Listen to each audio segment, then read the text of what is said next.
Hello, Shalom, Boker Tov. This is Piero and Giorgio, author of Survive the Economic Collapse. Today, we're in 2013 in Jerusalem, here in Israel and Palestine.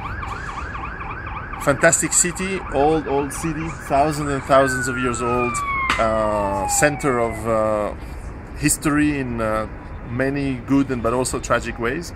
I just wanted to start a few series of videos here in Israel about the Middle East and how the economic collapse of the next decade is going to impact the area.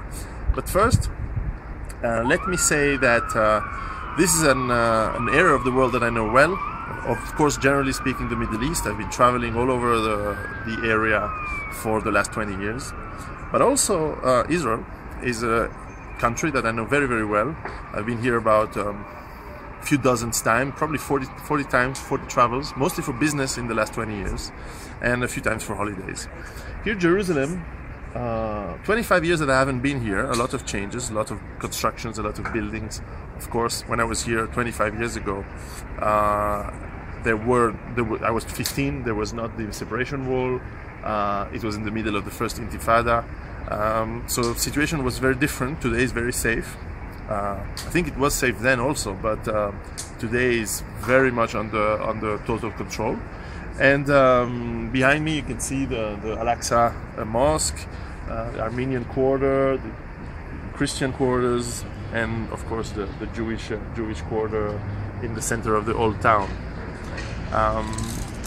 What is interesting, and I will talk about the economics of Israel and the Middle East in the next video, but what's interesting is how I relate to the region. I've been here first time when I was 15, and from when I was born to when I was 15, Israel, Arabs, Jewish people, of course everything was in the news. I've always been very interested in history and of course in military history, so the wars of 56, of course 48, 67 and 73. They're very much present in my mind, and also the Lebanon invasion by Israel of 1982 with the French, Italian and American forces in Lebanon was very, very much into my youth, part of the background information in the news.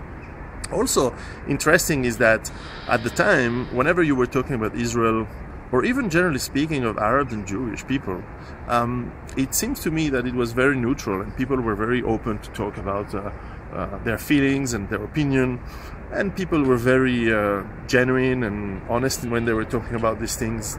There was no cinema, there was no fake information all the time, and there was no irrational emotional things. Today, it seems to me that whenever you talk about Israel, Palestine, Jewish people in general, it's very quickly irrational, it's very quickly heated, and discussion is quickly full of hate, and it's very disappointing. So as I will talk about the status of Israel, Palestine, Jewish people here and elsewhere, and the Middle East in general over the next decade within the context of economic collapse, I hope the discussion can be fair, can be without emotions, and can be just factual. Because unfortunately, I've noticed that today the topic is incredibly and insanely emotional, and I think it's wrong. It's wrong because it doesn't help to find any solutions. Anyway, I'm not the one who's going to solve 60 years and more of conflict here, but certainly I can perhaps share a little bit of my thoughts and my research on how the situation might evolve over the next decade here.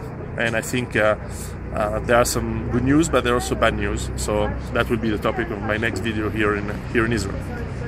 Take care.